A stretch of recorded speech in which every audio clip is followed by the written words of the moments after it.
desejando mais da presença de Deus, querendo que Ele faça ainda mais na nossa alma. Nós nunca estamos satisfeitos. A gente quer sempre mais, porque Deus quer dar sempre mais. Ele é o Deus da abundância. Nós não podemos perder isso de vista. Ele é o Deus que quer nos levar ainda a mergulhos muito mais profundos na intimidade, na experiência com Ele. E hoje, na liturgia dessa Santa Missa, desse sexto domingo do tempo da Páscoa, nós somos convidados, em primeiro lugar, a perceber que é esse o desejo que nós devemos caminhar a partir de agora. Até que essa Jerusalém que São João viu descendo do céu, não sei se você percebeu, se você esteve atento à leitura, ele vai mostrar exatamente aquilo que o Senhor revelou para ele. Um anjo levou até um alto monte. Um anjo mostrou aquilo que era a Jerusalém que estava descendo do céu, o brilho, a beleza, tudo aquilo que compunha aquela visão que Deus permitiu que João tivesse e anotasse, para que nós tivéssemos acesso, para que ele registrasse. Porque nós declaramos na profecia do avivamento, o Espírito e a noiva dizem, como é que é?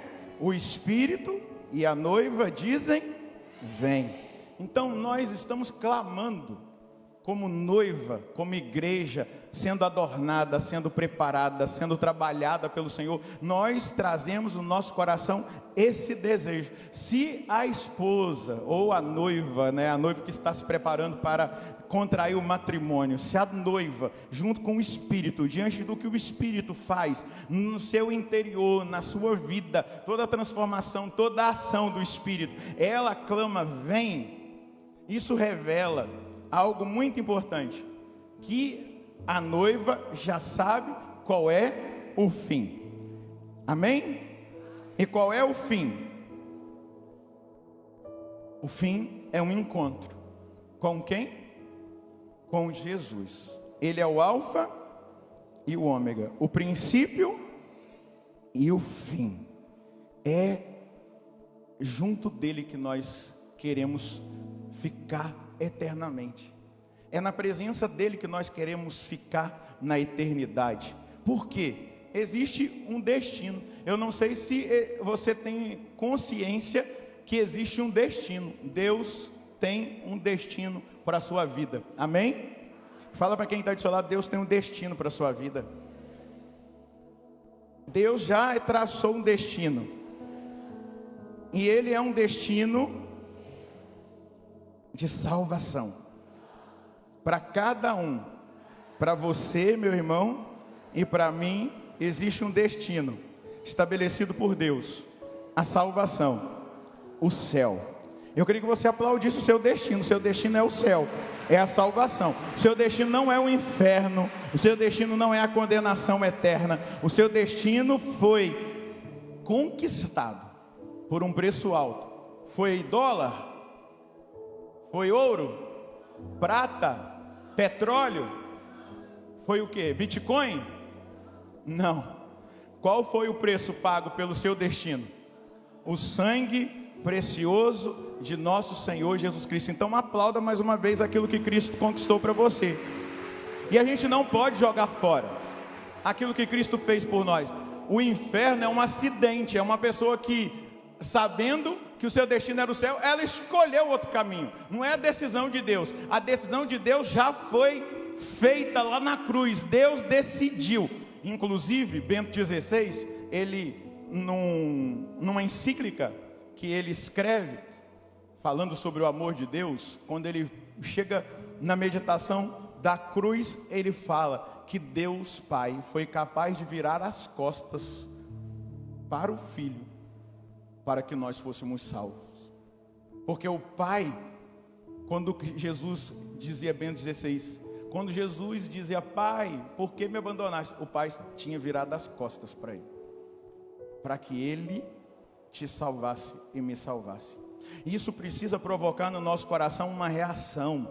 Nós precisamos entrar na visão, nós precisamos entrar na visão de João, nós precisamos ir num lugar mais alto hoje, nessa reta final, nessa conclusão da profecia do nosso cerco de Jericó. Subir numa montanha como João subiu, e junto com ele, enxergar essa cidade santa, enxergar essa Jerusalém descendo do céu, enxergar o brilho dessa cidade santa, que João vai dizer, eram como pedras preciosíssimas, com brilho de jaspe cristalino. Olha a beleza com que João, ele descreve o que ele viu. E aí tem algo tremendo. Ele vai dizer que lá nessa cidade não tinha templo. Diga comigo, não vai ter templo. Não é tempo não, é templo. Templo, diga, não vai ter templo na cidade. Templo também não vai ter, porque já vai ser eternidade, amém? Mas não vai ter templo. João falou que na cidade não tinha templo, pois o seu templo é o próprio Senhor, o Deus Todo-Poderoso e o Cordeiro. A cidade não precisa de sol, a cidade não precisa de lua que a iluminem, pois a glória de Deus é a sua luz, e a sua lâmpada é o Cordeiro. Entra no mistério para você perceber o seu chamado. Entra no mistério para você entender o caminho que você tem que fazer na direção desse fim que é o Cristo, que é a ressurreição, que é essa Jerusalém celeste, que é esse céu que Deus preparou para nós. E a partir desse mistério que eu mergulho nele, eu começo a entender que o chamado que ele me faz é o chamado da perseverança, é o chamado da permanência, é o chamado de deixar-me cada vez mais incendiar o meu coração. Eu quero mais desse fogo do Espírito, eu quero mais dessa experiência de avivamento, eu quero mais. É exatamente isso. Quanto mais eu experimento, mais eu desejo. Quanto mais eu busco, mais eu vou experimentando o mover de Deus, que me leva a buscar com mais intensidade. Quanto mais eu oro, mais o Espírito Santo me leva a buscar em oração. É exatamente esse o mistério, quando nós contemplamos o fim, quando nós contemplamos a nossa salvação, o nosso destino. Diga, eu tenho um destino. Diga, eu tenho um destino. Olha para quem está do seu lado e pergunta, você já ficou com a curiosidade de saber qual é o seu destino?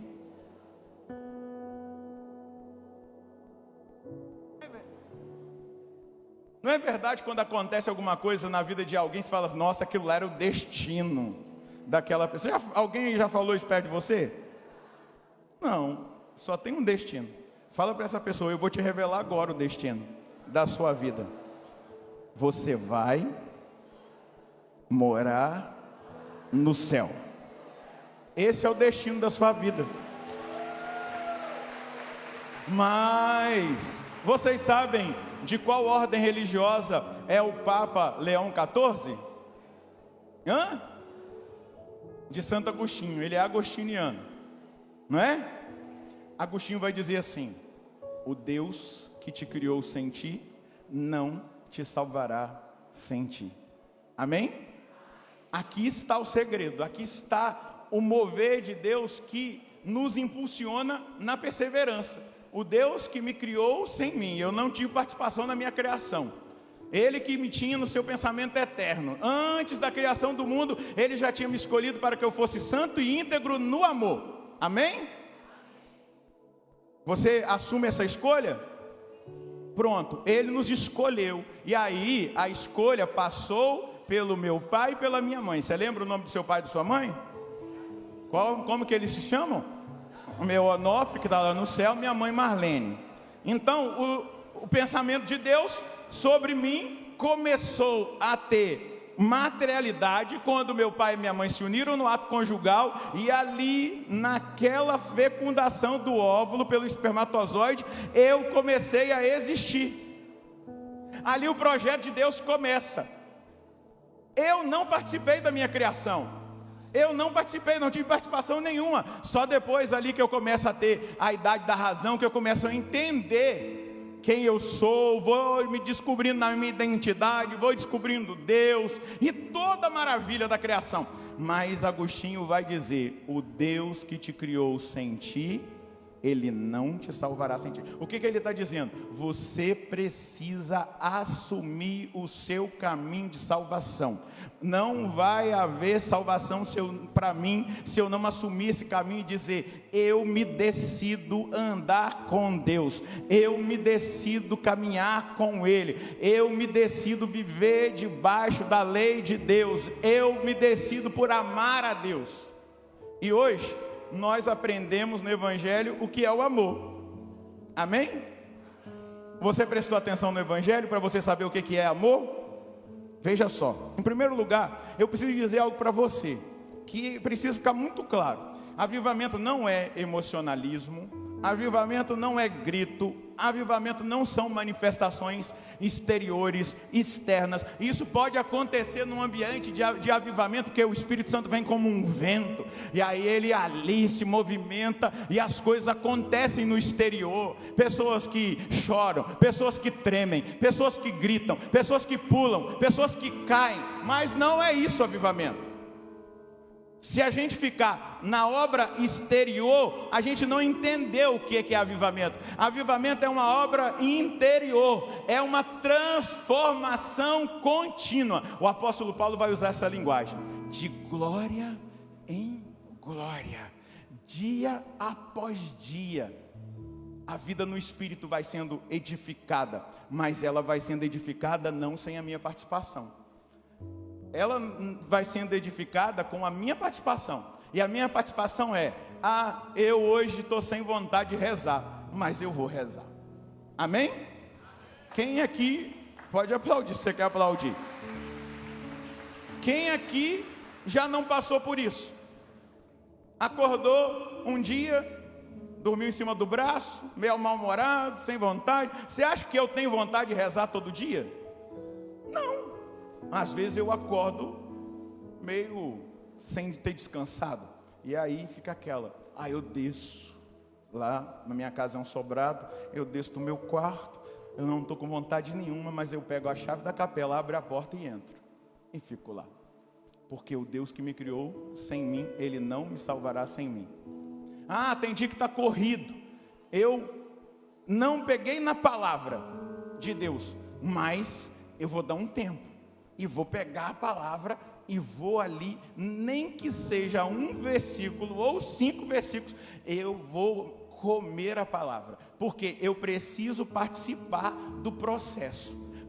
Eu cometi um pecado, tá vendo, eu sou fraco mesmo, não tem jeito, eu sou assim, e aí vai e desiste da confissão. Não, eu quero colaborar com a ação de Deus, com o avivamento que eu recebi. Eu sei que precisa do meu esforço, eu sei que eu vou passar por momentos de noite escura, de purificação, de decisão, de amar a Deus, sem qualquer sentimento, mas aquele deserto, aquela sequidão, mas ali eu vou. Eu estou dizendo para você que eu fiz um propósito, e aí, não estou falando isso para o meu engrandecimento, mas tem dia que eu não consigo rezar o rosário, os 4 terços. Tem dia que eu consigo numa boa rezar os 4 terços, mas eu não durmo sem rezar 1 terço. Eu posso estar pingando de sono, igual ontem. Era meia-noite, eu estava andando dentro do quarto, ia no banheiro, voltava até eu terminar o texto, porque eu fiz um propósito com Deus. Ontem eu me confessei com o padre Gilberto. Graças a Deus tem padre, né? Ele também se conversou comigo. Por isso quem ficou esperando ali, a gente demorou. O padre, quando confessa, tem muita coisa para conversar. Não para confessar, né? A gente partilha a nossa alma, aquilo que a gente está vivendo. Então um monte de gente ficou esperando, acabou tendo que ir embora, e a gente não se abraçou, né, depois da missa. Mas é porque eu estava me confessando. E uma da minha confissão foi que em um determinado momento eu não consegui adorar Jesus no Santíssimo Sacramento, porque eu fui desorganizado no meu horário. Não é porque eu não tive tempo, não. Meu irmão, Deus te dá 24 horas por dia, amém? Você não pode dar 2 horas e 40 para Ele, de 10%? Quantas horas você dá para o celular? Quantas horas você dá para conversa de WhatsApp? Começa a se observar. O Deus que te criou sem ti, Ele não te salvará sem... E isso eu estou falando para mim, Padre Roger. O primeiro ouvido que está ouvindo essa homilia é o meu. Mas eu preciso me esforçar. Lembra que Jesus disse: esforçai-vos por passar pela porta estreita, porque largo é o caminho que conduz à perdição, mas o caminho que nos leva ao céu é o caminho da porta estreita, da exigência. Então, veja só, avivamento é obra interior, é transformação contínua, é vida no Espírito, é santidade, é chegar num nível onde que a minha alma esponsal, que vai se unir um dia com esse Deus que não precisa mais de templo, porque Ele é tudo em todos, Ele é a presença na cidade santa, a cidade santa está imersa nele. Então eu vou na direção desse Deus, buscando, me expondo. Mas se a minha alma esponsal, ela se determina, se eu coloco em prática essa busca, aí eu posso dizer: o Espírito e a noiva dizem: vem. Eu estou preparado. Pode vir, Senhor. Pode vir me levar, se o Senhor quiser, mas pode vir na sua segunda vinda, porque eu estou ali colaborando com a minha salvação, porque o Deus que me criou sem mim, Ele não vai me salvar sem mim. Agora cutuca quem está aí do seu lado e diga: o Deus que te criou sem ti, não te salvará sem ti. Diga para a pessoa que está do outro lado: o Deus que criou você sem você, Ele não vai te salvar sem a sua colaboração. Amém? Olha só, o Espírito Santo, ele trabalha na noiva, ele adorna a noiva de beleza, de virtudes, de glória, de santidade. Quando o clamor da noiva,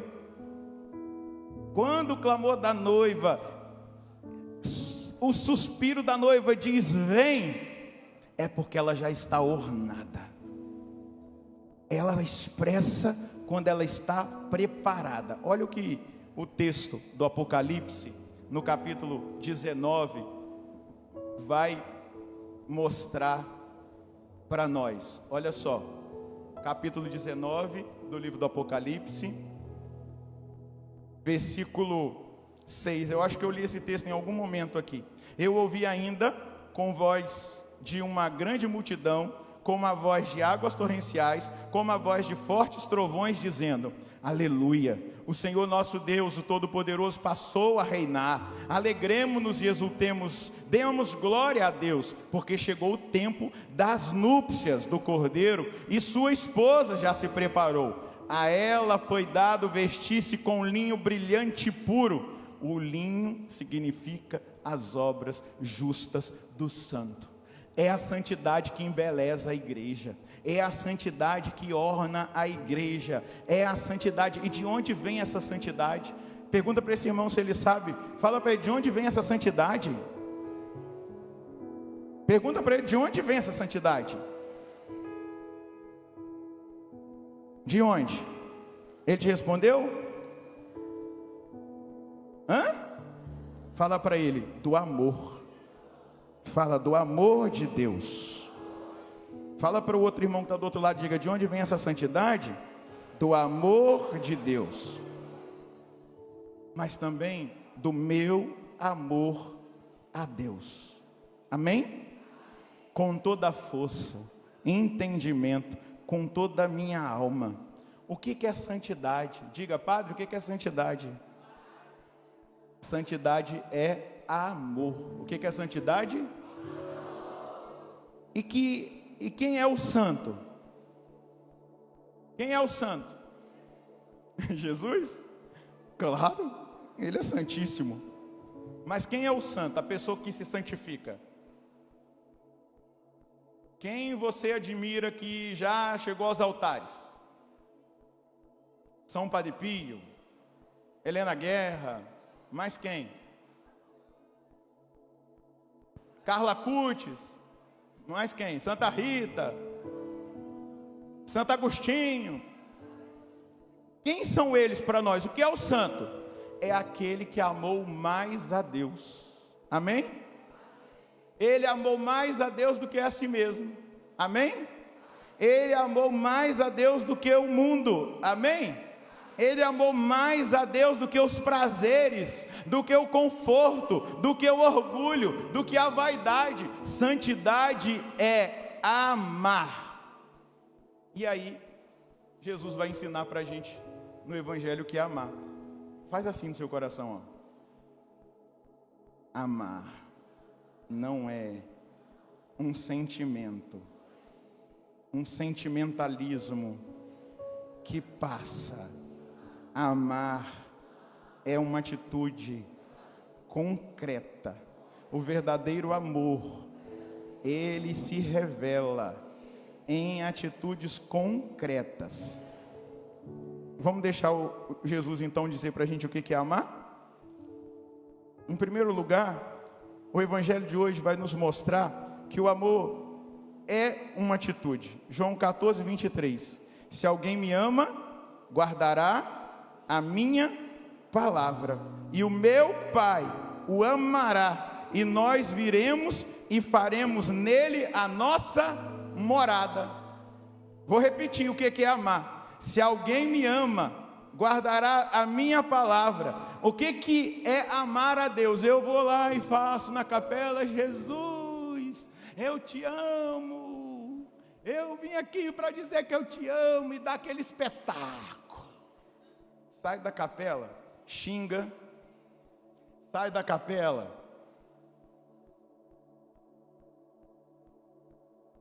pensa como o mundo pensa, vive como o mundo vive, não está nem aí para a palavra, não está aí nem para a cultura do reino, não vive os valores do Evangelho. Que amor é esse? Jesus diz aqui que quem ama, guarda a minha palavra. Aquele que me ama é quem guarda a minha palavra, e o meu Pai o amará, e nós viremos e faremos nele a nossa morada. O Emanuel falou sobre isso na pregação dele.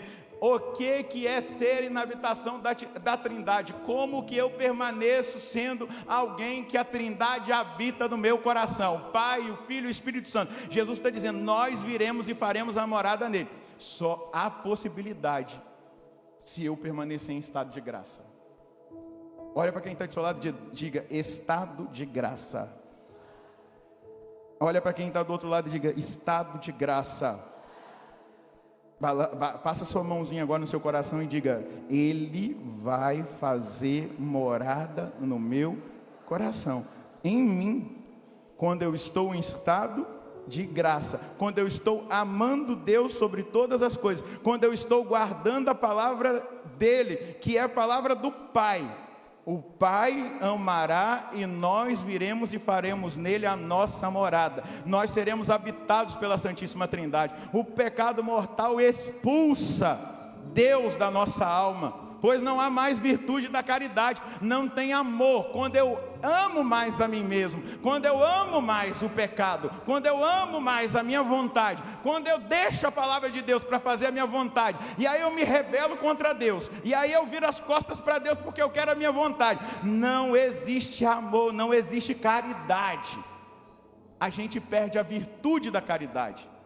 Pronto, não há amor, não tem caridade, existe uma inimizade entre a alma e Deus. A gente não percebe, mas não existe amor. O pecado venial, que são aqueles que não estão vinculados à matéria grave dos 10 mandamentos, sei lá, uma brincadeirinha, uma mentirinha, uma palavra maldita que não foi bendita, talvez um palavrão, uma coisa que você acabou fazendo, às vezes não foi deliberado, então ele não tem tanta força. Mas se é algo que você faz consciente, sabe que aquilo ali não é agradável, e aí você vai e mente, você vai e fofoca de alguém, você vai, isso é um pecado venial deliberado. O que ele faz? Ele esfria o nosso amor. As pessoas que caem na tibieza, muitas vezes não são pessoas que estão em pecados cabeludos, pecados mortais, são pessoas que ficam cultivando o pecado venial, e não dá um basta, não luta, e aí o amor esfria. a gente vai perdendo o fervor, a gente vai perdendo o entusiasmo. Quem não me ama, vai dizer Jesus, não guarda a minha palavra. Então, aqui já tem uma definição. Se eu não guardo a palavra, eu não amo a Jesus. Pronto? Está entendido? Tá ou não tá? Então, para que eu verdadeiramente diga que eu amo a Jesus, eu tenho que guardar a palavra. E aí Jesus vai dizer, e a palavra que escutais não é minha, mas ela é do Pai que me enviou. Amém? Agora, eu perdi a caridade quando eu cometi um pecado mortal contra um dos 10 mandamentos, tendo consciência, sido avisado da minha consciência, e mesmo assim eu fui lá e fiz. Eu perdi a caridade, mas Deus ainda deixou aqui dentro 2 virtudes. Quais são as outras 2 virtudes? Fé e esperança. Para que Deus deixa? Porque nesse organismo espiritual, Deus deixa em nós ainda essas 2 virtudes, para que a gente não se perca definitivamente, para que a gente seja de novo atraído a Ele, para que a fé nos leve a Ele, para que a esperança provoque o nosso coração para aquela felicidade eterna, que é a presença de Deus, e um dia, nós vamos contemplá-lo face a face. Deixa eu te dizer uma coisa, eu não quero te decepcionar não, posso dizer? O céu não vai ser uma reunião de família. Eu quero ir para o céu porque eu vou ver todo mundo da minha família que morreu. Você vai ver. Mas meu filho, entre ver a sua família e ver Deus, o céu é a visão beatífica de Deus. Claro que a gente, ao ver que os nossos foram salvos, vai ter uma alegria, mas não existe alegria maior do que você contemplar Deus face a face, a visão beatífica de Deus. Você chegou lá e você fica em êxtase, não tem, você até, nossa, olha, está todo mundo aqui, mas eu sou atraído para Ele, para essa luz, para essa presença, para essa bondade, para essa santidade. Então, meu irmão, minha irmã, para que a gente volte, Deus deixou em nós a fé e a esperança. Então, quem vive em estado permanente de avivamento, diga comigo, Padre, eu preciso viver em estado permanente de avivamento. Diga mais uma vez, eu preciso viver em estado permanente de avivamento. Diga para esse irmão com um sorriso, diga, ou seja, a profecia do avivamento, ela é só um começo daquilo que você tem que permanecer vivendo em casa, na sua paróquia. Fala para ele, na sua comunidade, aonde você estiver. Aqui foi só o começo, para que a gente tenha esse desejo de mais. Então lá em casa eu vou buscar mais. Se eu precisar, eu vou dobrar os meus joelhos ali ao pé da minha cama, eu vou orar, eu vou clamar a Deus, e ali Ele vai se manifestar, lembrando que eu sou portador do reino de Deus, amém? E aonde eu estou, Ele está, e eu vou convidar a Jesus para Ele andar comigo todos os dias, e eu vou percebê-lo, eu vou começar a senti-lo, eu vou começar a entrar no mistério da revelação. O ano que vem, na profecia do avivamento, nós vamos trabalhar essa realidade da revelação de Deus, daquilo que Deus, Ele revela, o que Ele faz, o sobrenatural, e eu vou experimentando. E aí Jesus vai dizer, o defensor, o Espírito Santo, que o Pai enviará em meu nome, Ele vos ensinará tudo, e vos recordará tudo o que eu vos tenho dito. Diga comigo, o Espírito Santo, o defensor, que o Pai enviará em nome de Jesus, Ele me ensinará tudo, e Ele me recordará tudo o que o Senhor disse. É Ele a capacitação, meu irmão. Diga comigo, meu irmão, é Ele a capacitação. É o Espírito, o defensor. Ele é a capacitação para que eu ame ao Senhor com toda a força, com todo entendimento, com toda a minha alma. Sem o Espírito Santo você não vai perseverar. Amém? Fala para quem está do seu lado, sem o Espírito Santo você não vai perseverar.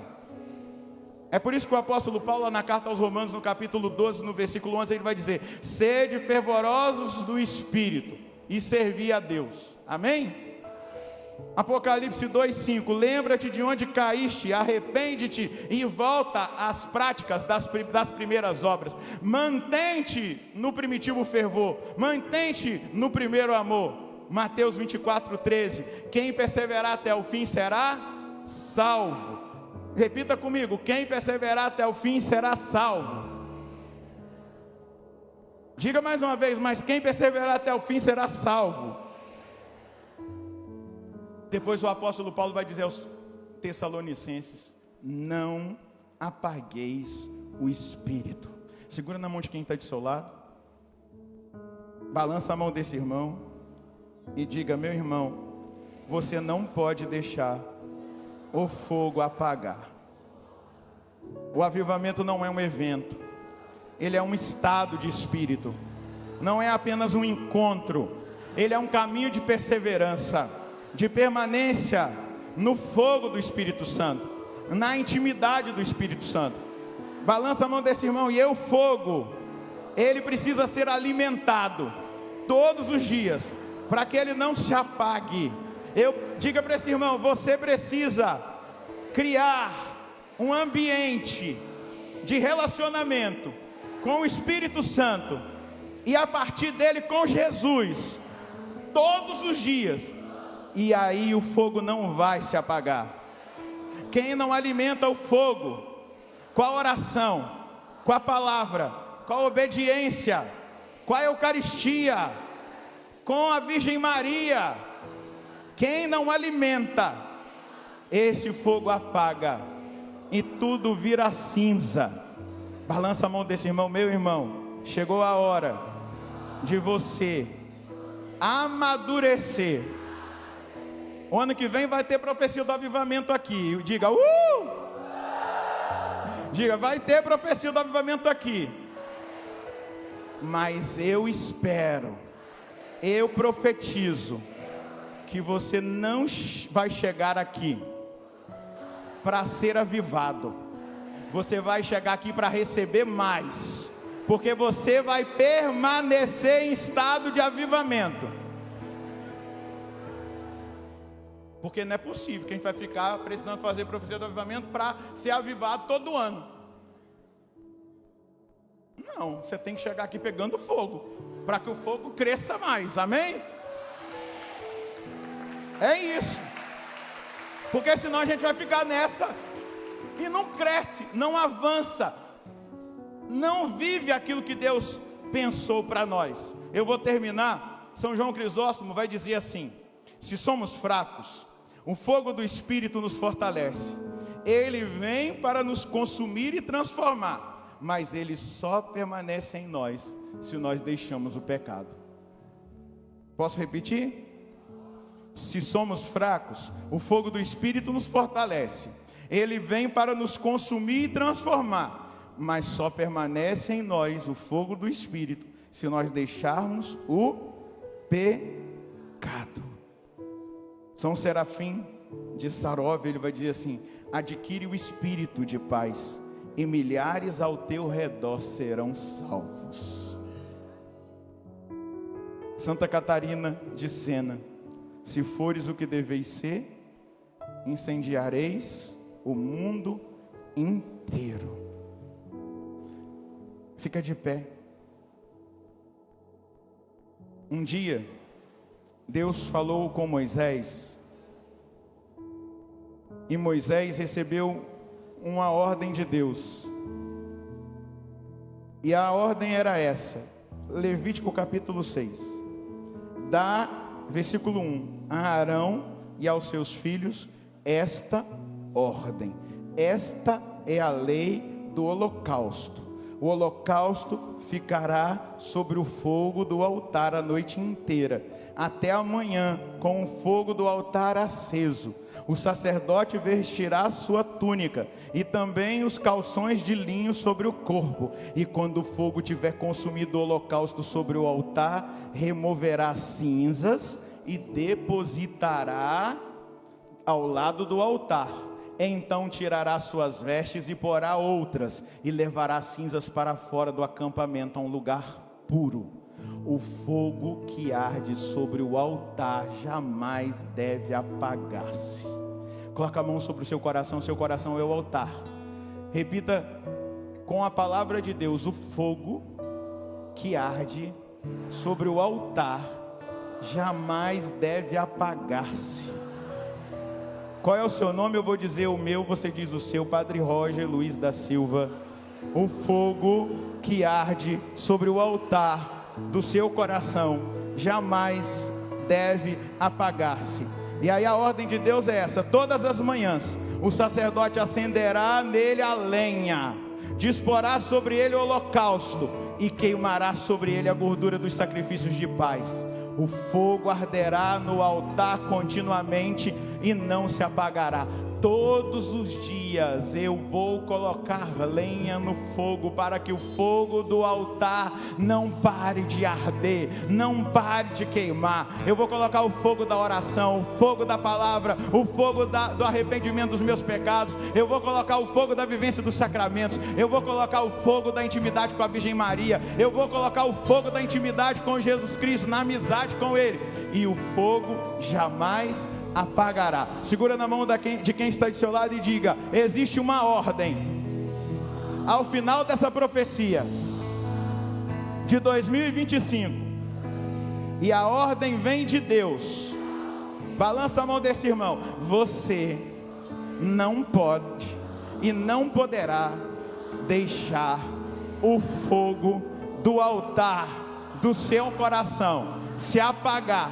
É a hora de Deus, é a hora da perseverança, é a hora do avivamento. E o ano que vem você vai chegar aqui para que mais de Deus, mais do fogo, possa se unir ao seu fogo, ao fogo do seu coração.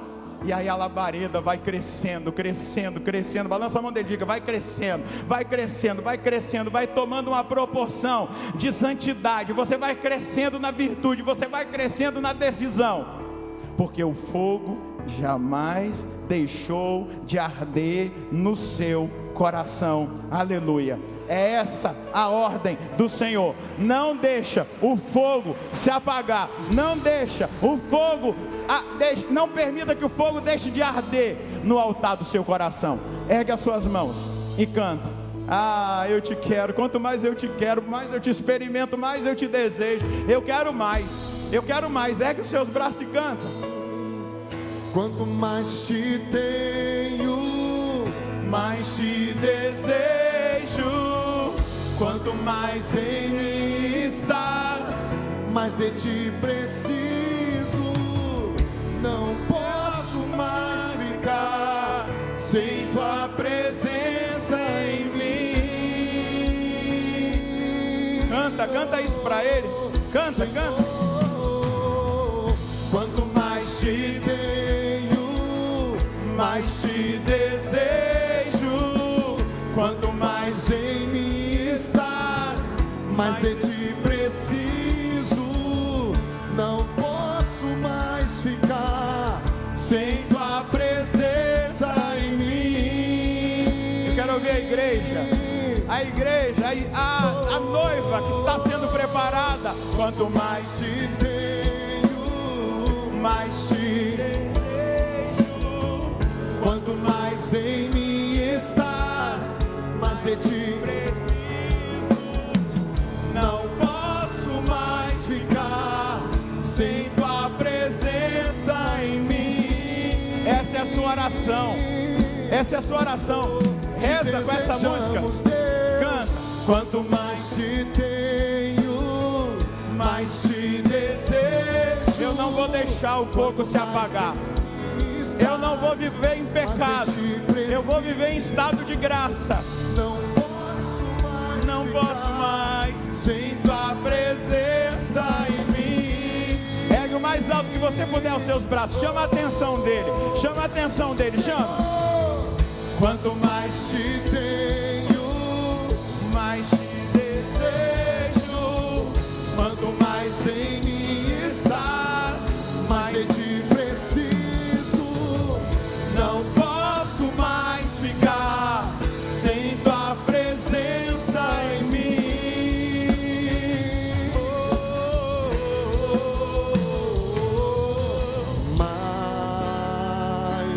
de ti,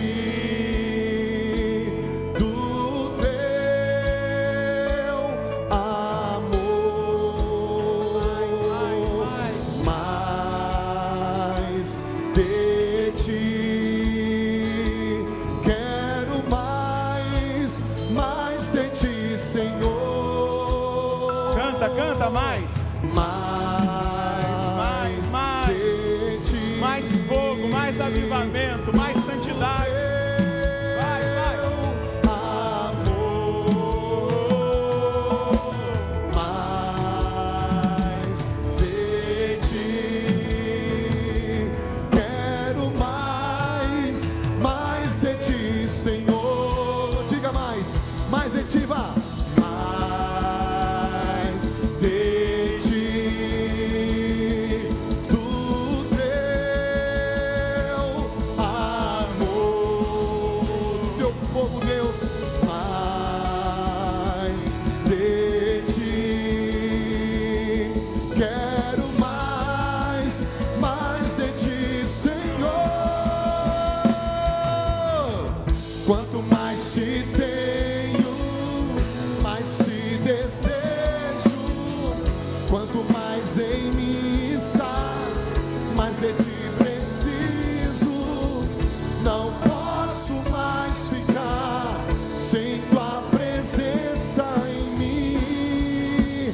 Solte a voz, só a sua voz cantando bem forte. Diga. Quanto mais te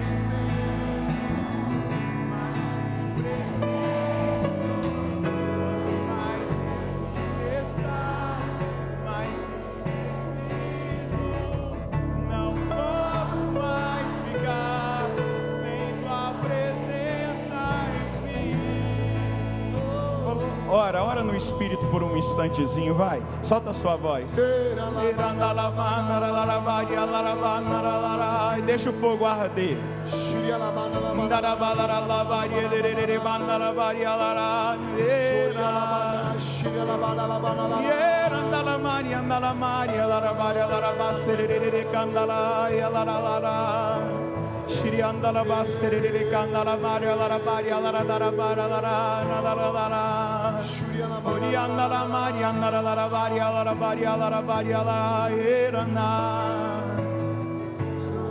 É maravilhosa a tua presença, Senhor.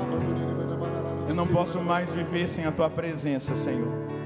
Eu não posso mais viver sem o teu Espírito. Eu não posso mais viver sem essa amizade, sem esse relacionamento. Eu não posso mais. E a minha decisão hoje é de te amar, guardando a sua palavra, te amar, testemunhando que eu sou teu, te amar, deixando que o seu reino aconteça na minha vida.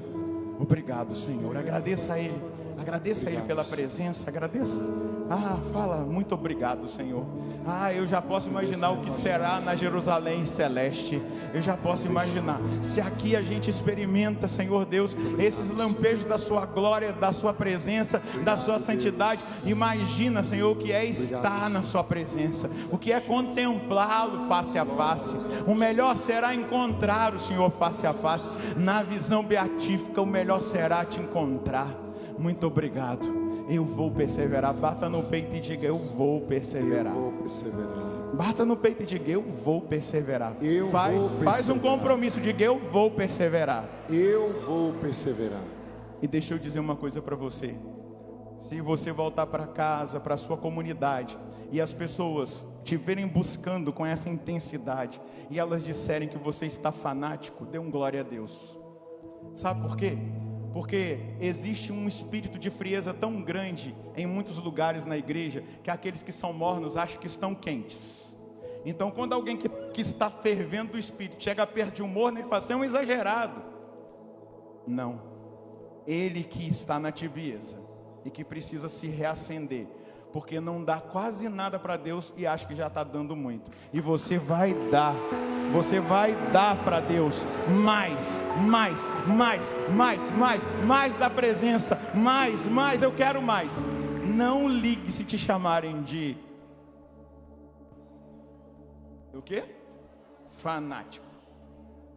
Eu prefiro entrar no céu fanático do que Jesus olhar para mim e dizer: você não lembra de onde você caiu, olha o que você se tornou. Não, eu quero chegar lá e ele dizer assim: você não deixou o fogo se apagar. Não deixou o fogo se apagar. Pode entrar, vem, vamos celebrar as núpcias. Amém. E vai ser assim com você também, eu creio. Amém? Amém. Se você crê, pode aplaudir mais forte ainda o Espírito Santo.